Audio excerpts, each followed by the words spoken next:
Welcome to Storm Tracker, your eye on the storm of your Carolina Hurricanes, and your home for the best insight and analysis to keep you totally informed on what's happening with the Canes. Whether it's the latest news on the ice or off the ice, we've got you covered. Now let's begin. Here's your host, Tom Ray.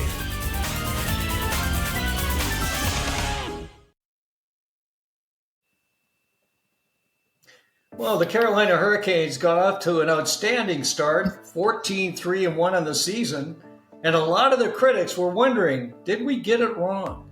But recently, things have not been quite the same for the Canes. In fact, they're 4-6-0 in their past 10. They've been outscored 41-32, and things are a little bit murky with the Canes these days. I've got with me, as always, my good friends and insiders, Erin Manning and Katie Bartlett. And we're going to talk about what's happening in the Canes camp these days. How are you, ladies? Doing well. How about you? Doing great. Doing great. It's great to be back. I've been away for a while, as you know, and it's great to be back here talking hockey with both of you. So, starting it off, I thought we'd kick this discussion off with a big topic these days. What's Rod Brind'Amour up to? He seems like he's changing the lines regularly. Doesn't seem to have anything that seems to be working for him, but boy, it's a bit of a muddle. You want to kick that off, Katie? Sure. I mean, definitely been a big point of discussion on the social media sites, what's going on with the lines. And you can debate all you want. Are we looking for balanced lines so that you have good defensive pressure on all lines and offensive scoring ability on all lines? Or do you want to create lines that have a little bit more of an identity? That's been my take. I'd love to see a top line that's created for scoring, a second line that is created to support that first line, the normal puck possession dominance of Stahl's line, and then just a gritty, grinding fourth line. That's always been my opinion ever since we started talking back in the preseason about these topics. But regardless of your stance on which particular setup is best suited for the Canes and what the Canes can use, you have to pick one and stick with it. And I think consistency has been the name of the game as far as what the Canes have lacked, because with all of the scrambling of lines, the players aren't able to get into a rhythm with each other and develop that chemistry as a line. And so you're seeing that players are just, and it's just a touch, but just a touch out of position, or their passes are just a touch off, or they're anticipating something and it just isn't quite there. It's just a touch off. And it's creating a lot of the problems that the Canes are facing, that if those players were to get 3, 4, 5 games under their belt, plus all of the associated practices together, I think a lot of those touch off missed plays would start reducing in number and start being eliminated altogether in certain situations. Absolutely. What do you think? Well, I agree. And I think that, it's interesting because when you look at how most teams are constructed, they do create lines like what Katie was describing. And one of the reasons I think the Canes have been at a disadvantage through this experimental phase is that it makes the line matching so much harder, and it's been especially hard on the road. The road games have been not great. The games that they really should have won, games that they definitely should have had a chance in, and they just were struggling the whole time. So that's not characteristic of the Canes. And I think that that's where, when, Brind'Amour is not controlling the matchups in the road games, you don't have those lines. You don't have, where's my shot suppression line? Where's my scoring line? Where's my gritty grinding line? You don't have them because you have, last night the game started with a fourth line that was William Carrier, Jesperi Kotkaniemi, and Jack Roslovic. What is that line? You have no rhyme or reason for that line to exist. No. So it doesn't matter whether that was, how much time they were going to get or what line, that Rod not numbering his lines. That's not, but why would you put those three players together? And what ended up happening, and I was talking about this a little bit on X earlier, is it just kind of proved the point. That line had the worst Corsi 4 percentage of any of the many lines that played, because, of course, with the injury to Jack Drury that I know we're going to talk about, they ended up scrambling the lines even more than normal because, of course, you were rotating centers in and out on different groupings. But to go from a 33% Corsi 4 with that line, and then the Svechnikov, Kotkaniemi, Natchez line had a 75% Corsi 4, and they played almost the exact same number of minutes. So that shows that certain lines just work and certain lines don't. And, you look at this and think, are we overthinking it too much? Are we trying to build these perfect sets of, offense and defense, and everybody can play the same way and everybody can match everybody else? It doesn't seem to work in practice, even though I know that's the theory. It goes back to that idea of positionless hockey that's become very popular out there. Well, here's a question for some of the folks who might be listening today, is that maybe they don't totally understand what the Corsi rating is. Can you maybe share something on that? Well, Corsi is it's a puck possession number. It has to do with how many how many shots for your line creates. How many times did your line get a shot on goal versus how many times did the opposition get a shot on goal when your line was on the ice? And because Rod Brind'Amour's team has always been a heavy shot suppression team, you can kind of see how well the lines are working by how much of those shots against are being suppressed. So I think it's been a big focus of the Canes systems to create lines that suppress shots. The problem with that, as we've found out, with some of the offensive lines that have been built over the years, is that when you're trying to generate offense, you're probably not doing as much of that shot suppression work, because you're certainly in the offensive zone. You want to be there as often as possible. But when the play turns the other way, you're usually facing a situation where it's a quick transition and you're trying to stop a goal from being scored, but you're not necessarily going to be stopping those shots from being taken. And that's why you need good goaltending, which is another area we'll get into. Well, we'll talk about that. Well, it's interesting. We've talked about the shots for and against. The Canes are right up at the top. They're second in both of those. So clearly they're getting the shots off. They're also able to reduce the number of shots on goal. And I think that is, as you say, that is the system of the Canes. That's what Rod likes. And the one thing I've noticed lately, and I don't know if you have, but the Canes style, of course, is to be heavy on the forecheck and to spend a lot of time in the offensive zone. Lately, that has not been the case.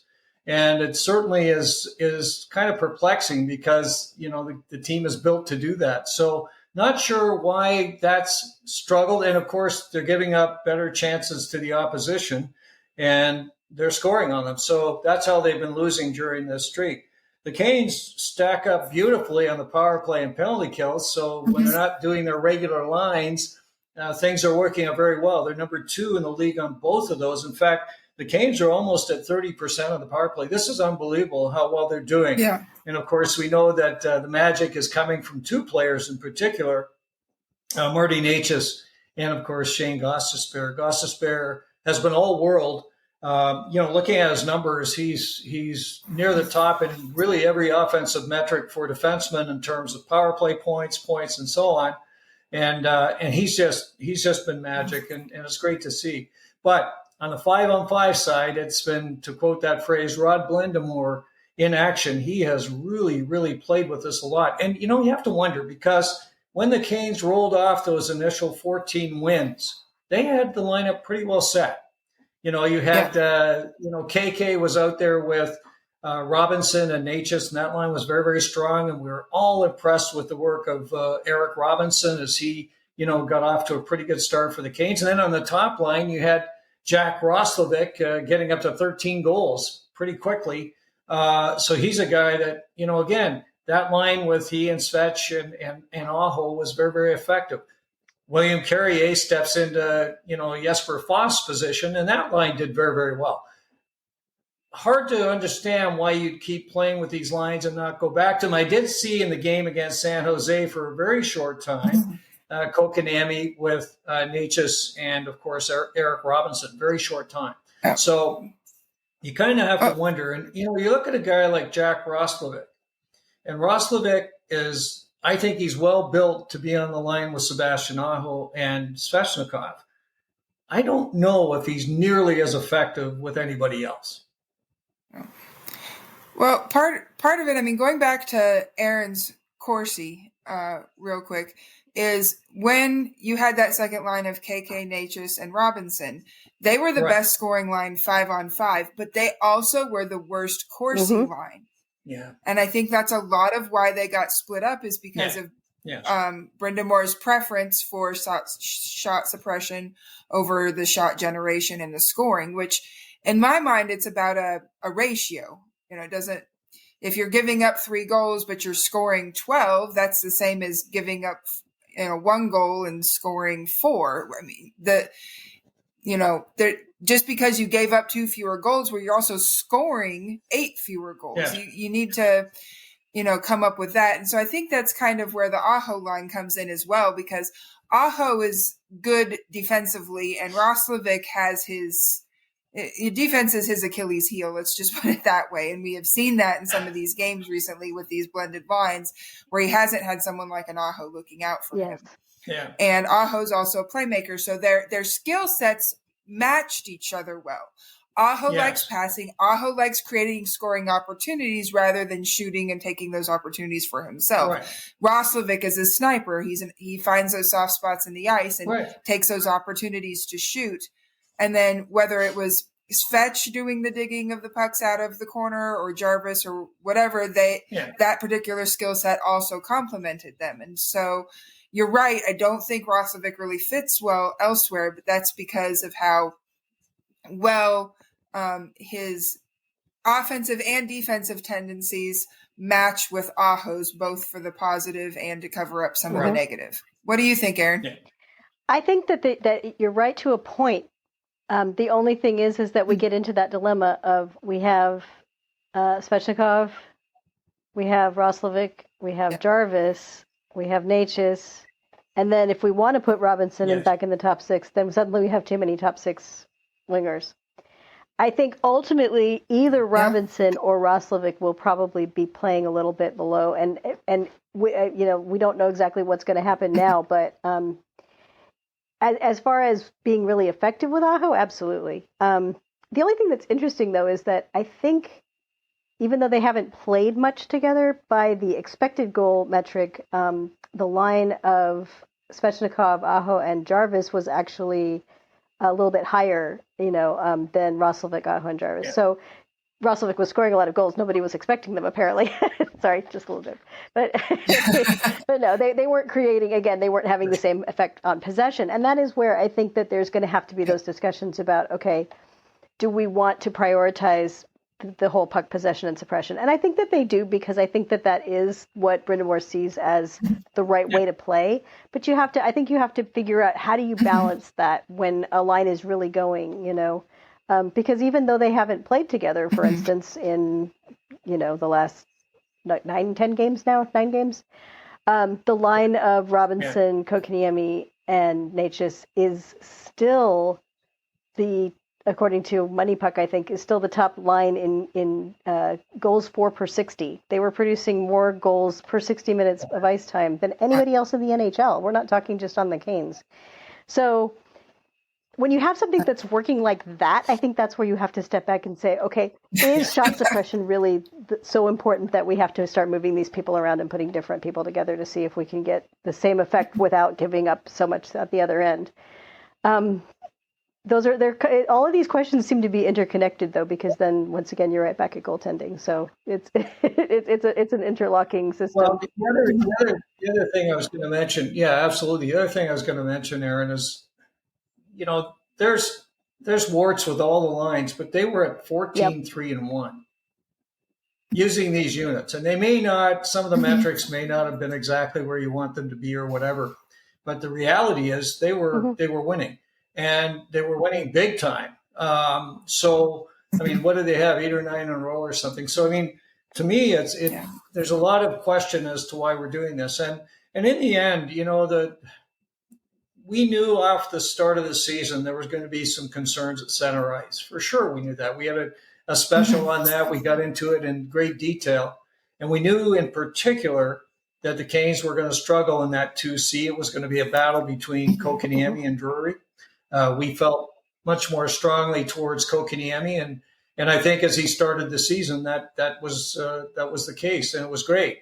But as time has gone on, Brind'Amour has done as usual, and of course he flip flops Drury into that position, moves Kotkaniemi to the fourth line, and that didn't work so well.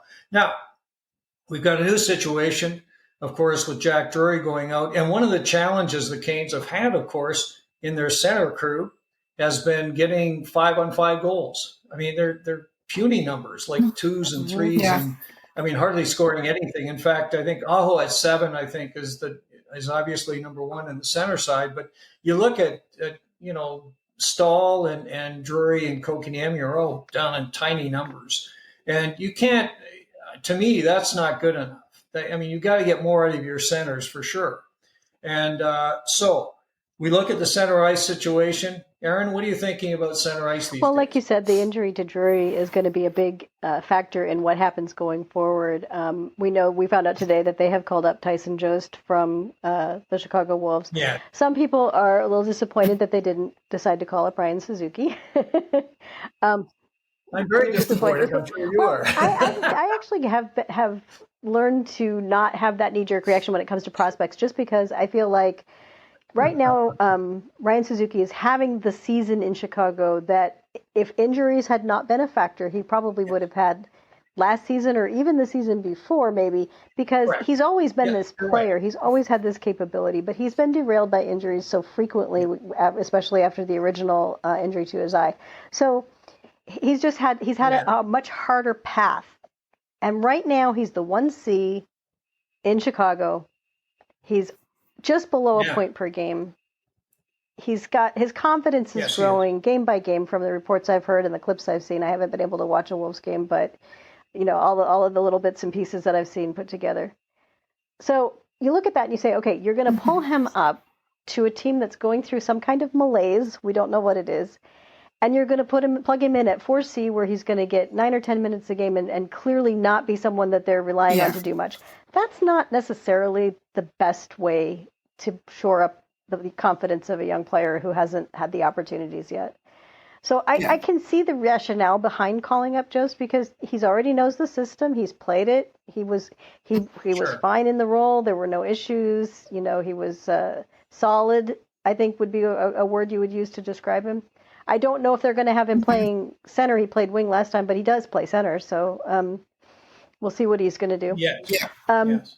So, I mean, as much as personally, yes, I would love to see Ryan Suzuki come up and play. He's, I was agitating for that in the off season, but I was thinking if he made the team, that would be great. And since he didn't, and since he's having so much success in Chicago, I think let him keep having that success in Chicago until he really builds. Yeah. Because I think when they call him up, and I say when rather than if, but when they call him up, I think they will be doing it with the sense that he's not going back, that he's not going to go back down. Okay. And whether that's to come up as part of the Black Aces at the end of the year, or whether that's some earlier situation due to injury or something, let's make sure that Ryan Suzuki's entry into the NHL is not just a stopgap measure of a few games for someone being out with injury. So I'm kind of there. Yeah.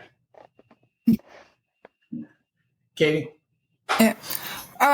Well, as unfortunate as the Drury injury is, I do think it provides more clarity to the Canes center situation because there isn't a should it be this guy, should it be that guy. It is now Aho, KK, Stahl, and I'm assuming Jost, they could put Roslovic there, I guess, but I think that's not. You did see Roslovic. 4C is not really his skill set. You want him to be in a position to be the sniper, not the play driver.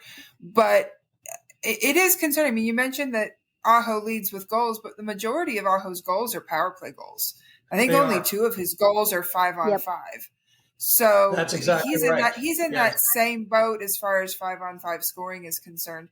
And, it goes back to the consistency of just being able to drive that play, get those zone entries, find those seam passes. And if you're not playing with the same people regularly, you just can't get on a roll and can't get things clicking. And the centers, especially in Brind'Amour's system with the man-on-man, have to be extra mindful of watching their backs and making sure that they're in a position to defend And when you have 1 foot back over the blue line, you can't attack at the net. And so it's the reality of the system that Brind'Amour has brought to the team that has brought the team a lot of success. So I don't want to absolutely get too down on the system, because it's produced many, many years of wonderful hockey. But at the same time, the players just they need to be able to drive play more, and that starts with the centers, is getting those pucks in and creating transition plays and cycle plays and that sort of thing in order to make the shots more dangerous. The Canes are creating a lot of shots because they're good at getting shots through, but the majority of them are low danger chances. Yeah, you're exactly right.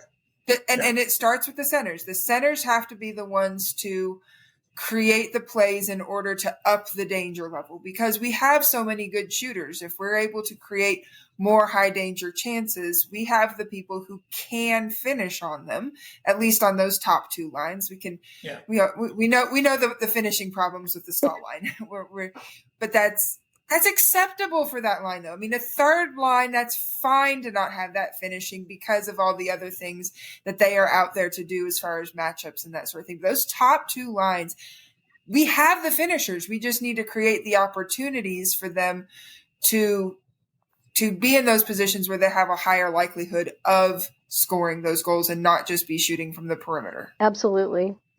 Well, the Canes have a couple of things they have to work on. One of them is that, I mean, they're relying on a few people to drive most of the offense right now. I mean, if Marty Natchez goes dry for any period of time, the Canes are going to be in a tough situation. They did see a nice quick bump from Svechnikov, 6 points in 2 games, which was great. But he has not been consistent at all this year, and that's been a problem. I mean, I think, the big opportunity right now for me is going to be Jesperi Kotkaniemi.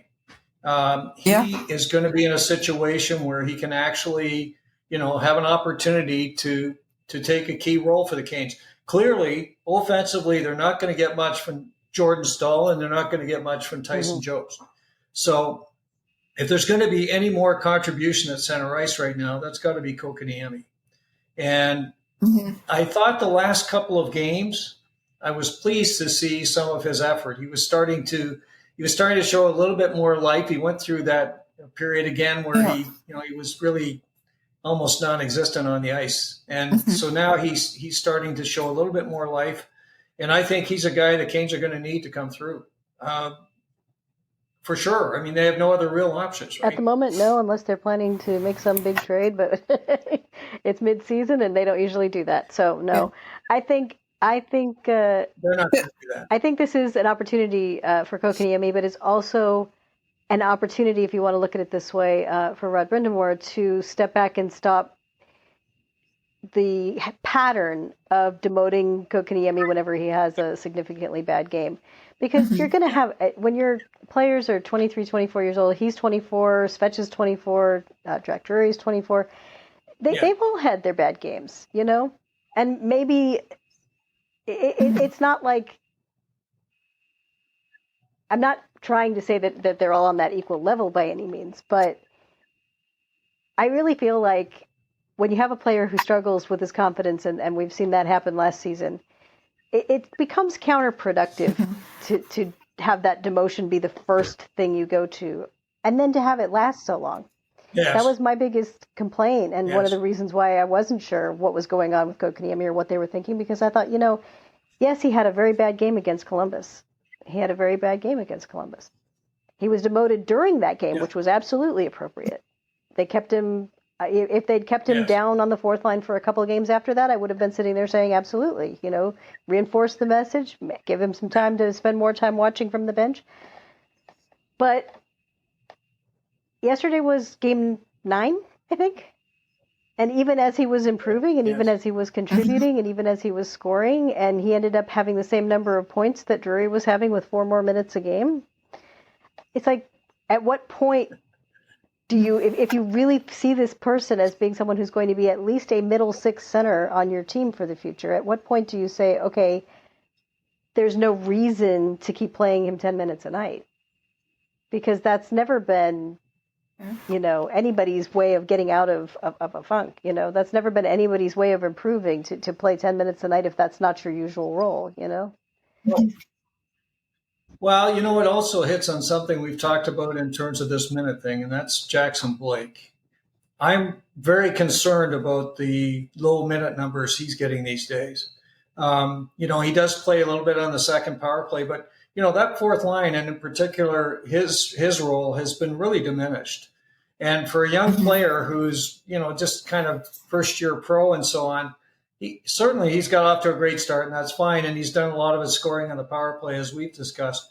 I'm concerned about that, and a lot of folks are really crazy about Jackson Blake, and that's fine. But on my view, I think this is a bit of a disservice for him. I think he should be playing big minutes. I think he should be in all situations where he can grow his game as he should. This to me is not the ideal situation for Jackson Blake. Yeah, I think that's part of what we've seen with the line scrambling is that he was put up on the second line at least once or maybe twice that I know of, and then during games he would be put up there and bumped up there.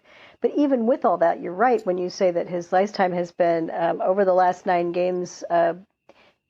At least 8 of the last 9, Jackson Blake's ice time was either the second lowest or the lowest, one or the other. He was trading off with William Carrier quite a bit. So he's not being played enough minutes, and that is something that is concerning for, like you said, for a young player, because development in the NHL is all about puck touches and time on ice. If you're not getting it, then you should be at whatever level that you're going to be getting it. So I kind of agree with you there. I think they're going to have to come to a decision point that they're either going to have to play him more, or they're going to have to let him go back to Chicago and have some time there and have a really big role there. The issue is, if you want to play him more, where does he go?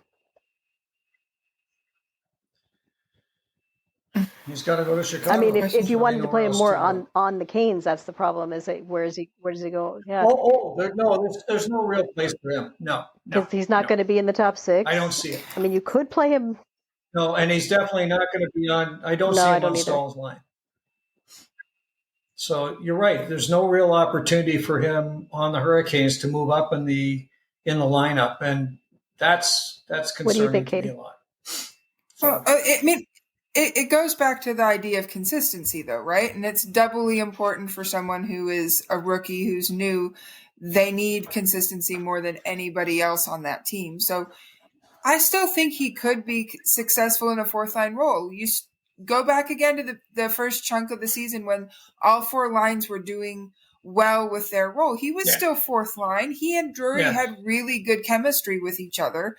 And with the 10 to 12 minutes that they were getting per night, whether I guess it was Carrier. Was it Carrier who was down there with them? Or I guess they started Carrier. Robinson, then they popped Robinson up and had Carrier down there.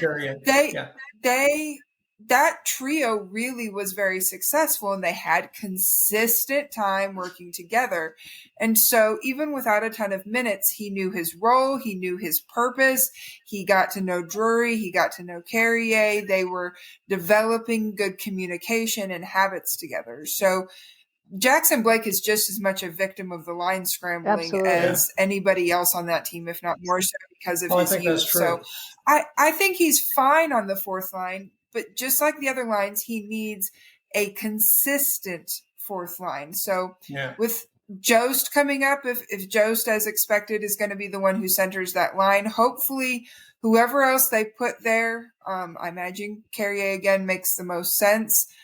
Hopefully, whether it's 9 minutes, 10 minutes, 12 minutes, whatever time they get, and that's dictated by game situation and that sort of thing.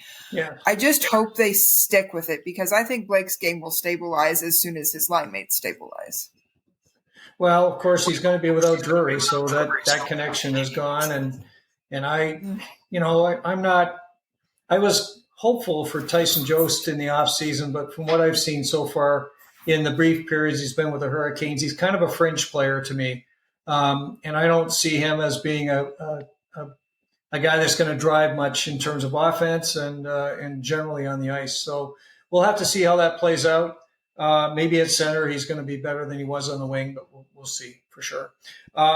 Now, you mentioned something earlier, I think, too, Erin, and that's the goaltending situation. So, the Hurricanes are near the bottom of the league in save percentage. This is hard to believe, but they are. As a team, I think they're in the bottom 3 or 4. Not a good situation for the Canes. Pyotr Kochetkov has been given the keys. Unfortunately, with Freddie going out, Spencer Martin had an opportunity to jump in and really take a nice role supporting Pyotr, but he struggled badly, as we know. He's now moved on. We have Dustin Tokarski in. Tokarski has been a beast in the American Hockey League, but he hasn't played all that much in the NHL, and certainly has not proven that he could be a significant asset in terms of goaltending. He can do the odd game, I'm sure. But when you take a look at the load that's coming up with Freddie out for an extended period and the struggles that Pyotr has had, particularly letting in some of these soft goals, what do we think the situation looks like for the Canes goaltending-wise going forward? What do you think, Erin? Well, I don't know if you saw this today, but there's an interesting little note that may or may not have anything to do with any of this, but Yannick Peretz has been assigned to the ECHL team. As of today, Okay. He's been assigned to, it's the Bridgeport Bisons. Wait, Bloomington. Yeah, Bloomington? Yeah. Sorry, Bloomington. Bloomington. Yeah, the Bison, I don't know all the ACHL teams yet. I'm working on it, guys. But Yeah, Bloomington Bloomington. Bison. But yeah. Yes. So my first thought when I saw that was, and somebody else had pointed it out as, well, this is interesting. I was like, why is it interesting? It's just an ECHL signing, shuffling. And then I thought, well, okay, but hypothetically, if the Canes wanted to do something involving goaltending, whether or not they put Freddie on IR or whatever, LTI or whatever, LTI. if they wanted to do something, they would have to free up a little space in Chicago because they would have to send Tokarski down. So right now you have Kazayev and Martin in Chicago. You did have Kazayev, Martin, and Peretz. You don't have Peretz there, so you potentially have a space. And then, if the pieces were to get shuffled around, this is just, it's interesting because it's possible. Now, I'm fairly sure the main reason they sent him down was so that he would get playing time.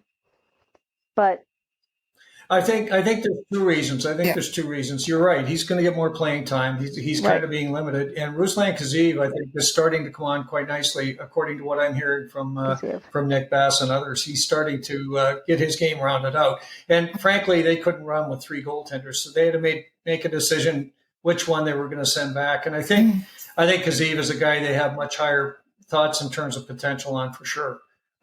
So maybe they want him in that AHL situation, working with Cam Abbott and, of course, with Spencer Martin. The question you brought up is kind of the right question, which is if the Canes are going to roll for a couple more months with Pyotr Kochetkov and Martin or Tokarski, is that good enough? Sure, they can make do. Because, you look at some of the save percentage numbers and that sort of thing, especially for Kochetkov, and while it's not great, he has still won 75% of his starts. So that's making do. I think if you said that he was going to win 75% of his remaining starts the rest of the season, we would take that.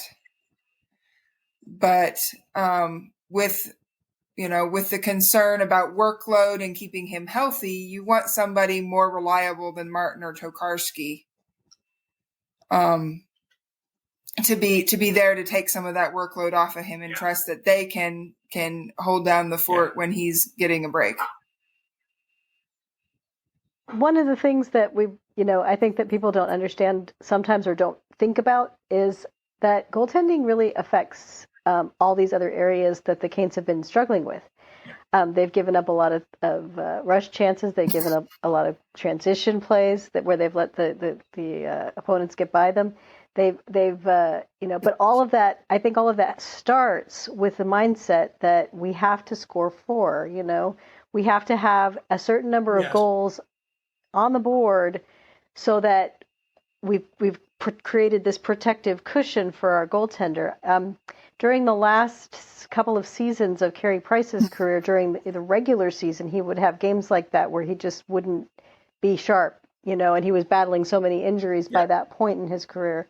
Everybody was aware that was what was going on, But you would see the Habs of that time period have those same kinds of just really aggressive pushes offensively that would oftentimes turn bad. I think it was the mindset of we have to create run support for our goaltender because our goaltender isn't having a good game, I think that gets into players' minds and it makes them more aggressive, offensively. And they start, you start seeing the Ds doing these crazy pinches where they're clear up past the goal line, and nobody's back. Exactly. And it's just everyone wants to get into that safety zone where, okay, we've scored enough. Now we can sit back and defend so our goaltender doesn't have to be overworked for the rest of this game, And I think there's been at least a couple games where I've watched the Canes and seen that same kind of mentality going on, that we must be as aggressive as possible, get as much going as possible, and score as much as possible. And then, after a game like that goes badly, then you have the opposite effect. How many times have we, after the first period, we've heard, Trip Tracy and Mike Maniscalco saying they should have had 5 in that period, because of all the chances. But they're actually being more conservative because the previous game didn't go so well when they tried to do that. So I think it affects so much. It affects their ability to score. It affects their ability to play team defense properly. And it just, Katie, because you've been watching this with the Avs.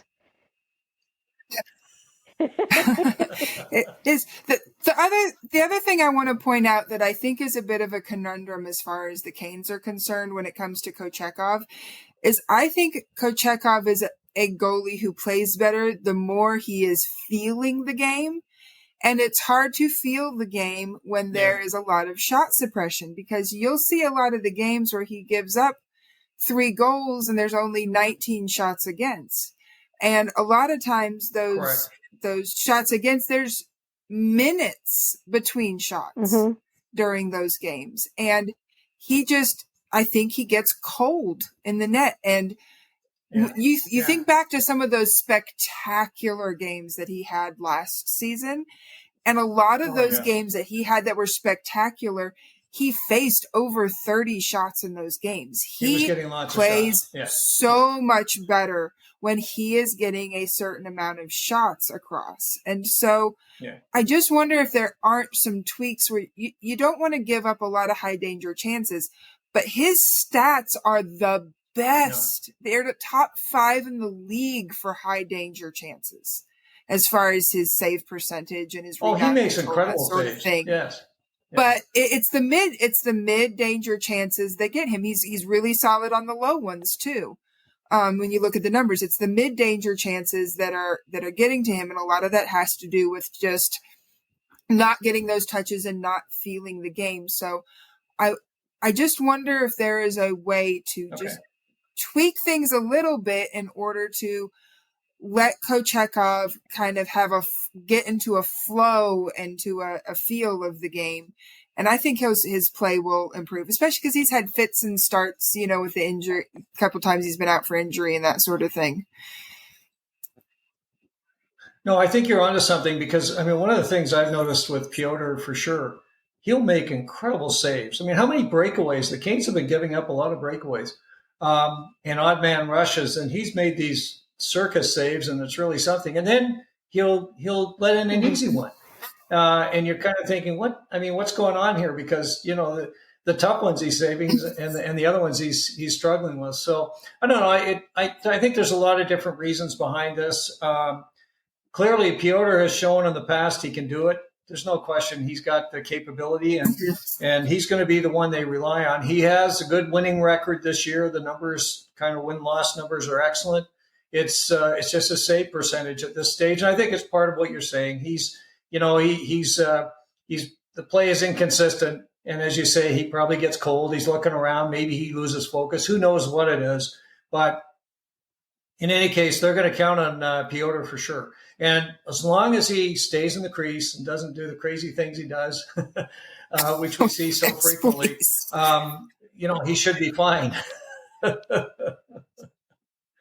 In any case, that's the goaltending situation.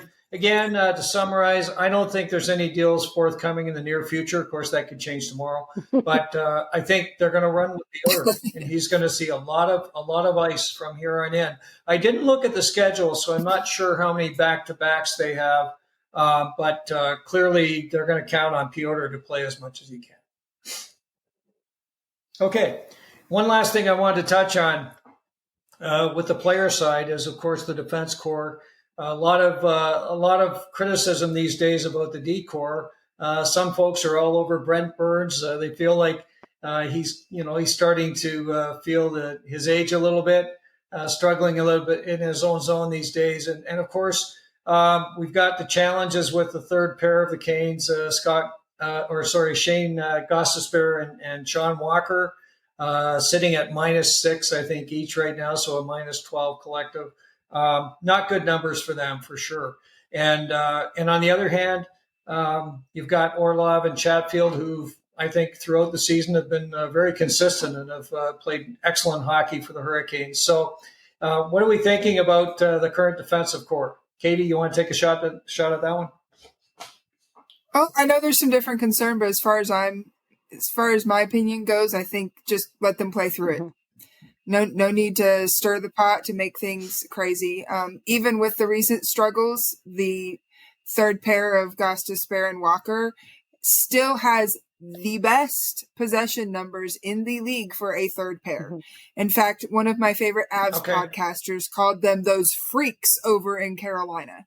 So when the third pairs are impressing pundits from other teams, and you still got something pretty good going on. Is it as elite as they started the season off with? No.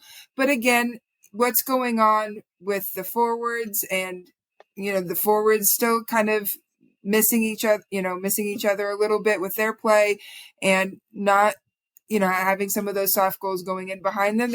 That's going to trickle over a little bit into the defense. But as far as I'm concerned, keep it together. Don't mess with it. Don't make things worse, because there's a whole lot more potential to make things worse if you tinker with the defensive pairs than if you just leave them alone. If there was one change that I would make, is I think that Burns overall has been pretty good. He could use a little more on the offense, but he has led the team in ice time in quite a few different games, at least as far as the D-core. He just finds some ways to manage his minutes. Don't take him off that top line. Don't hinder him from being who he is and playing his game. But it would be good if you can just kind of shave a minute and a half, 2 minutes off of his ice time in order to preserve him. Because if the Canes are going to go far in the postseason, we need that top duo of Slavin and Burns to be at their absolute best come playoff time. So, but yeah, other than that, don't change anything. Don't tinker with it. Don't mess with it. Let it work. Okay. Well, actually, you're onto something we've discussed before, and it's something we'll continue to discuss, I'm sure. I think Sean Walker should play more. I think recall he was his most effective play so far in the NHL was with the Flyers. And he was averaging close to 20 minutes or just over 20 minutes a game and playing in all situations. And we've talked about his acumen on PK many times. I think there's an easy decision here, which we talked about last podcast, which I want to keep bringing up because I think it's the right one, is he should be the guy that joins Slavin on the PK, and Burns should sit that one out. And I think it would help in a number of ways. It would certainly help Burns because, reduces his playing time 2 or 3 minutes a game. And clearly, Walker, it gives him more ice. And I think he needs that. I think he's a guy that thrives with more playing time. And, sure, he's doing fine on that third pair and so on. But I think he can do better. And if he really gets his game in top form, and you've got, Gostisbehere is an elite offensive defenseman. There's no question. If you've got both of those guys playing the way they can play, I think that's going to help the Canes a lot for sure. So now, I guess we've kind of touched upon most of the key challenges with the Hurricanes. We know that they're going to struggle at center ice. We've talked about trying to do deals for a long time, and it's hard to figure out where to go with that. Of course, the big rumor this week that there might be an opportunity with the big centerman over in Detroit, but that didn't open up for Dylan Larkin. Somebody, of course, saying that he was wanting to be traded, and we thought, boy, Dylan Larkin would be just the right player. Yeah, somebody stirring up trouble with fake rumors. Yep. Yeah, unfortunately, that wasn't going to happen. But we knew that Eric Tulsky and Tom Dundon would have been right in the mix on that one because they go after every big fish there is. There's definitely going to be some challenges at center, and we'll see how that plays out. We might even see Jack Roslovic in there. We talked a little bit about that. He did pop into center the other night. He's done that. Of course, he played several seasons with Columbus at center ice, so he can do it. And we'll see how that plays out. And of course, the goaltending. If any injuries happen, we're going to see some movement there for sure. So definitely an interesting time, and we'll have to follow it closely. Now, one thing I wanted to talk about, which is around another team, which is Katie, one of your teams, which is the Avalanche, was the big deal this week. The Avs making that deal to bring in Mackenzie Blackwood. I thought it was they paid a price for Blackwood. They gave a guy that you've talked about before, Nikolai Kovalenko, of course, who went over to San Jose, along with Alexander Georgiev, and a second-round pick, and I think a fifth-round pick. So they did pay something to get Mackenzie Blackwood. How do you feel about that deal? I'm feeling really good. And it's I guess Katie's not so excited. Oh dear. The on the ice thing is great. Maybe, it was an opportunity for her to talk a little bit about that. There she is. Okay. Okay. Yeah. Are we back? But I heard you. But I'm very excited for this opportunity. It has more to do with the off ice stuff than it does the on ice stuff. The on ice will be great. The Avs have proven that they are a very good team with just average goaltending, but there was a lot of just lack of spirit, I think, that was happening, just discouragement that was happening. And these guys are upbeat, good locker room guys, good attitude, good mantra. And so I think that the Avs are a team to be reckoned with again, now that they just have some stability on that back end. See where they go from here. Well, for sure. And, I thought it was interesting to see that, they had just picked up Scott Wedgwood, of course, from Nashville, and then turn it right around and get Mackenzie Blackwood. So kudos to them and their management team for getting out and getting things done. And I hope Eric Tulsky is watching some of this, because I think both of those goaltenders would have been nice additions to the Hurricanes for sure. Despite all the things Wedgwood's been good, but they're having gone 4-6. I was just saying Wedgwood has been good, but the one time he faltered was against the Canes. The Canes are the only team so far that has figured out Wedgwood while he's played for the Avs. Okay, that's interesting. In any case, I was just going to mention that, we talk about the Hurricanes' challenges. They've gone 4-6 in their last 10, but boy, they sit number 2 in wins in the National Hockey League right now. So they are, the Capitals. The Capitals have been playing very, very well, as we all know. A bit of a surprise that they're still doing that, but they're doing an outstanding job. And even with Alex Ovechkin out there continuing to win. So they've been doing it. They've got 19 wins. The Canes are right behind them. And, again, the Canes are looking good in several different areas when you look at the metrics. So even with the slump, they are still holding themselves in a pretty good situation in the league. And I think they'll come out of it. They've won 2 of their last 3. They're starting to find their way. Although the San Jose game was a bit of a sleeper to start, they did turn it on in the third period and get the win. So maybe they're going to start to pop out of this little slump And if that's the case, the next discussion we have will probably be about some positive things that are going on with the Hurricanes as they continue to press hard in this Eastern Conference. In any case, any closing thoughts today? Erin, what have you got? Well, just what you're saying there. I think one of the things that can happen in a long season, I was actually comparing this on X to an experience I had once of going to see somebody, rather famous in a play, but the play was a matinee performance in a small town in Ohio. And, they didn't bring it. They just didn't, because it didn't mean anything to them at that point in their career to put on the performance. I think that the season is like that for the teams a lot. We see the Jets have fallen off. A lot of teams have fallen off, the Rangers we could talk about all day.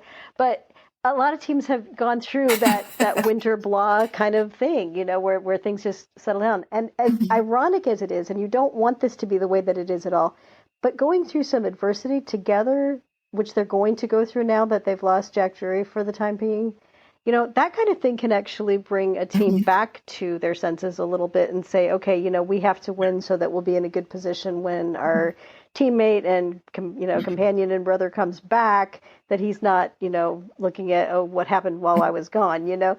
I've seen that happen before with teams when a player that is well liked and a big part of the room goes out with an injury, and the team kind of rallies around. And so that mindset is, we've seen that in all kinds of walks of life. So I think that this is an opportunity for all of the Canes to say, okay, now we're in a situation where we've lost somebody who's been in our roster since day one. Let's see what we can do to get things back on track and right the ship before, we go too much further down this road. So it'd be interesting to see. Katie? Yep, I'm right there with Erin. I'm concerned, just in the sense that they've kind of seemed to stumble, but they're still moving forward. They're not going in the wrong direction. They're still getting some wins. They're still up there in the standings.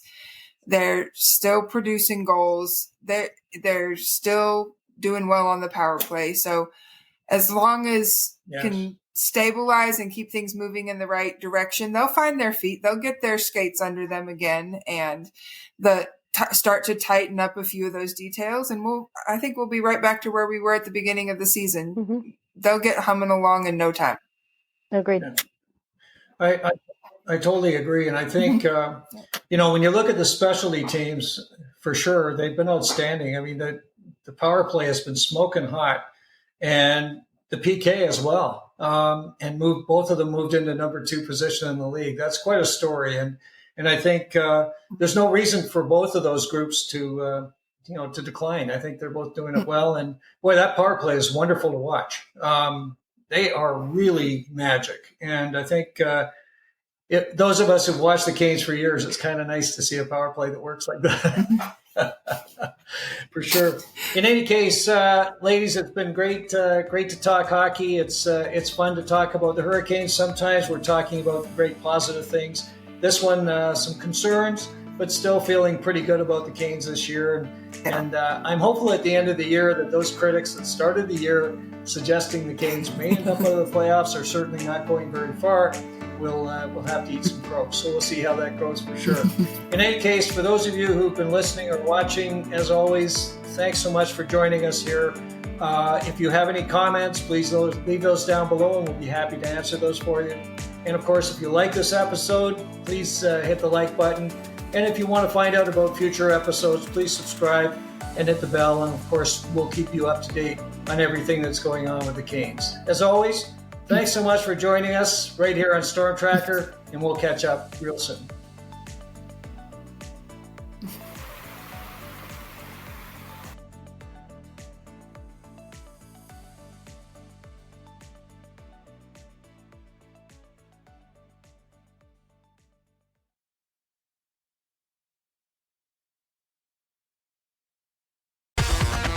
Thanks for listening. Be sure to like, subscribe, and tell your friends for everything with the Canes you need. Storm Tracker.